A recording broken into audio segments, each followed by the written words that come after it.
Hello everyone, welcome back to our channel.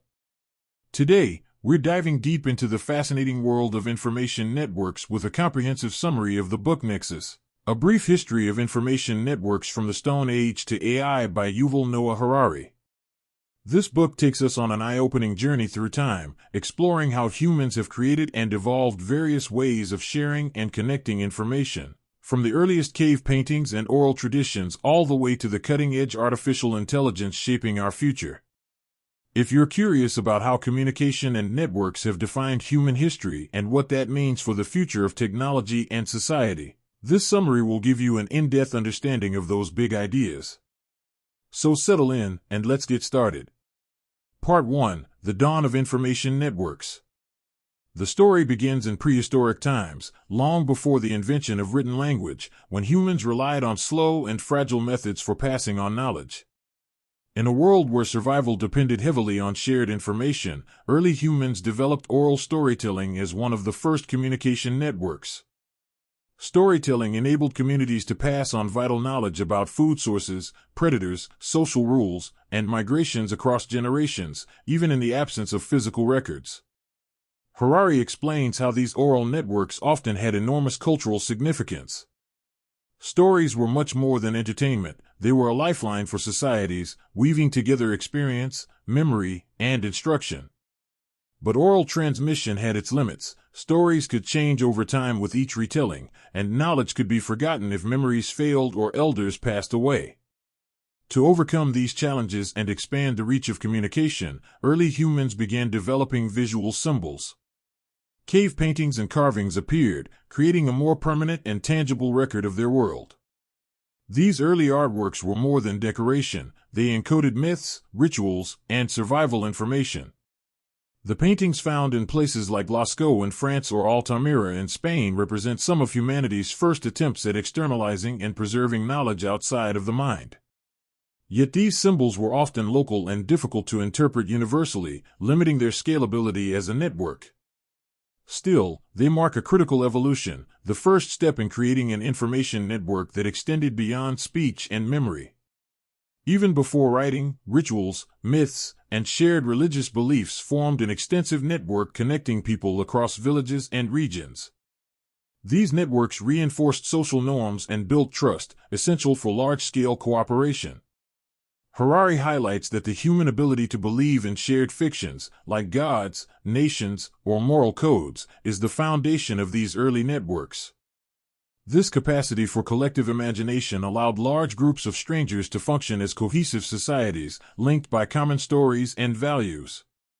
Part 2. The Invention of Writing and the Birth of Complex Societies. Around 5,000 years ago, writing emerged independently in regions such as Mesopotamia, Egypt, China, and Mesoamerica.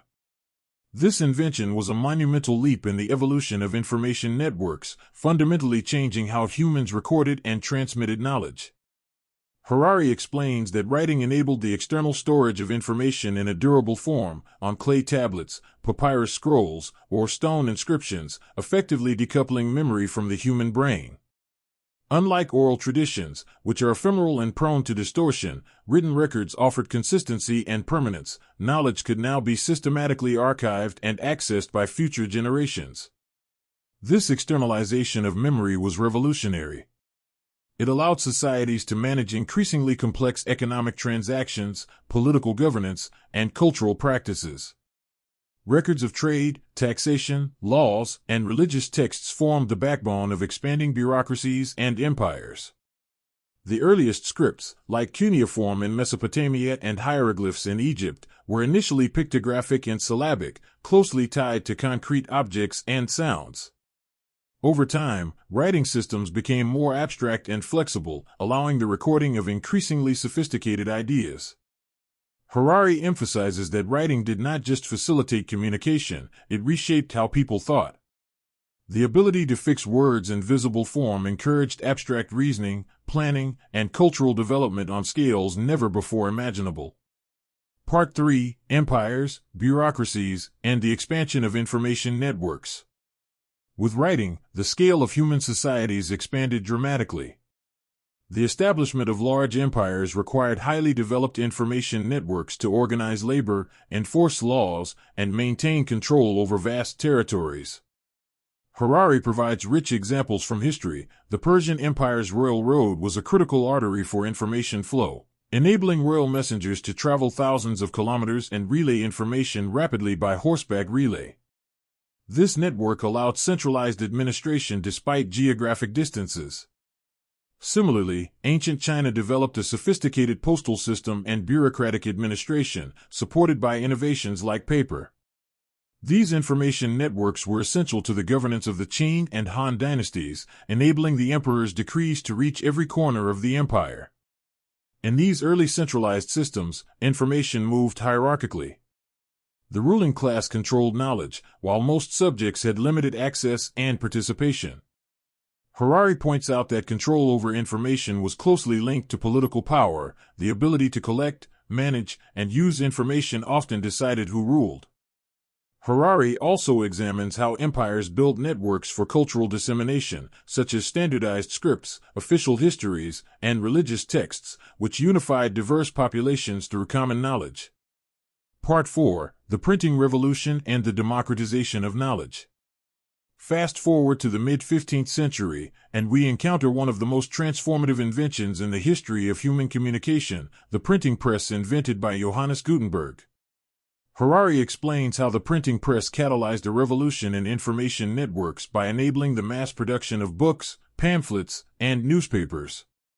Before printing, books were painstakingly copied by hand, mainly by monks, making them rare and expensive. The printing press democratized access to knowledge by slashing costs and increasing availability. This explosion in printed material helped spread literacy and allowed ideas to circulate more widely than ever before. Harari highlights how printing contributed to the Renaissance by reviving interest in classical texts and supporting the flourishing of art, science, and philosophy. The printing press also played a pivotal role in religious reform.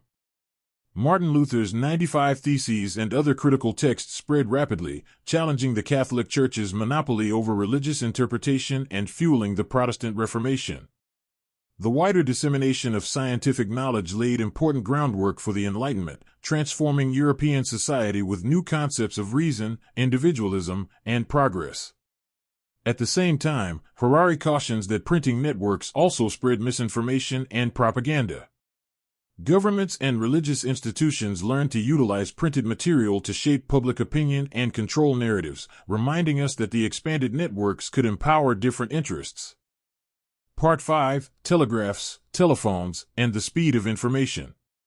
The 19th century introduced the era of electrical communication technologies like the telegraph and the telephone, dramatically accelerating the speed of information transmission. The telegraph, invented in the 1830s and 40s, allowed messages to be sent almost instantly across vast distances using coded electrical signals transmitted over wires.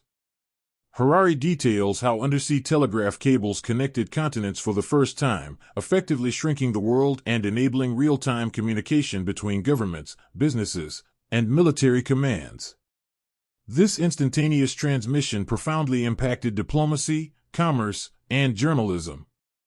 The spread of telegraphy fostered global networks of news and intelligence, spawning the modern concept of a global village.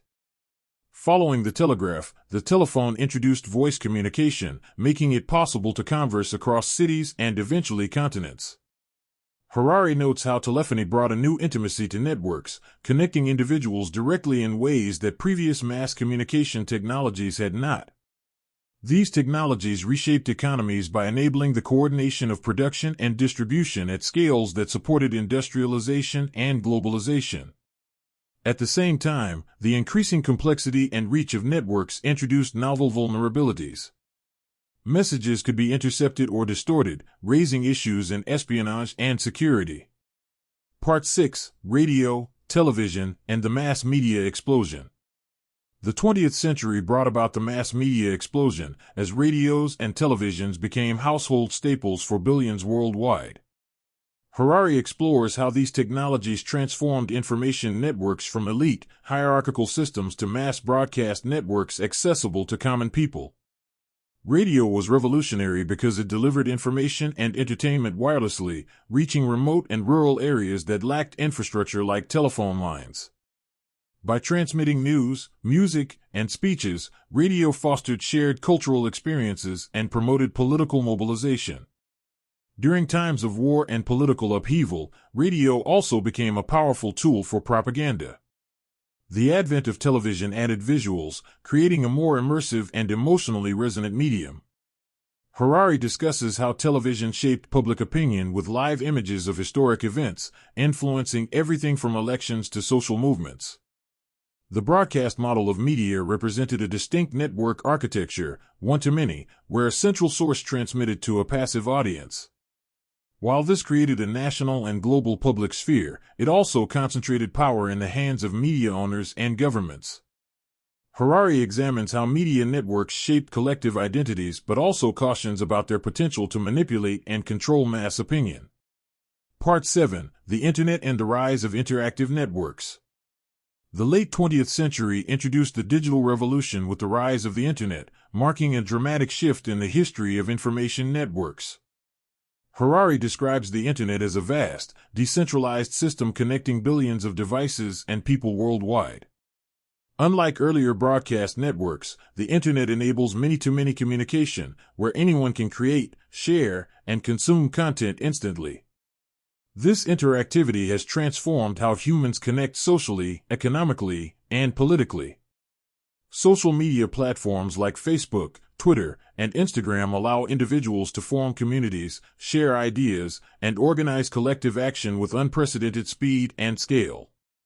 Harari explains the importance of network effects in driving the growth of these platforms. Each new user adds value, attracting even more participants. This transformation has flattened many traditional hierarchies of information control, allowing grassroots movements and citizen journalism to flourish. At the same time, it poses serious challenges around privacy, misinformation, polarization, and digital monopolies. Algorithms designed to maximize engagement shape what information reaches users, sometimes amplifying falsehoods or extremism. Harari raises critical questions about how society will manage these new risks while harnessing the benefits of global connectivity. Part 8: Artificial Intelligence and the Future of Networks. Looking to the future, Harari explores the profound implications of artificial intelligence, AI, for information networks. AI systems can analyze and generate vast amounts of data at speeds far beyond human capacity, transforming every aspect of how information is produced, processed, and used.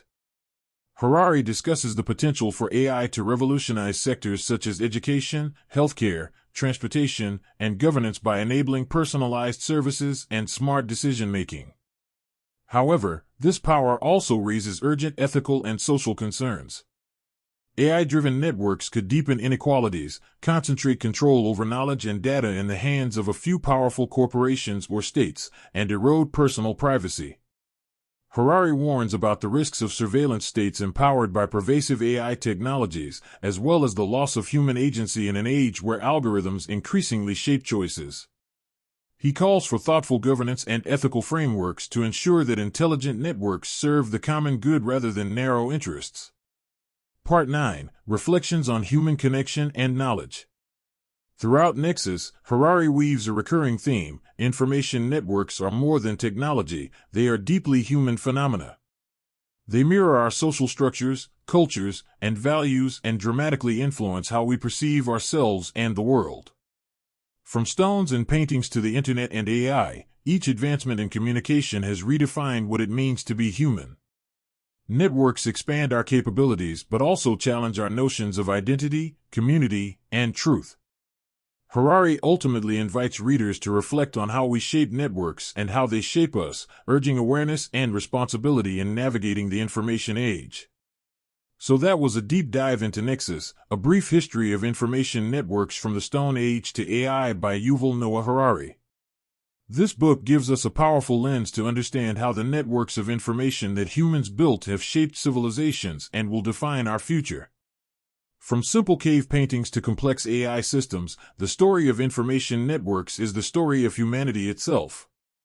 If you found this summary interesting and want to explore the book yourself, check out the link below in the description to buy your copy. And if you liked this video, please do like, share, and subscribe to our channel for more insightful book summaries delivered in a natural and engaging way. Thank you for watching, and see you in the next video.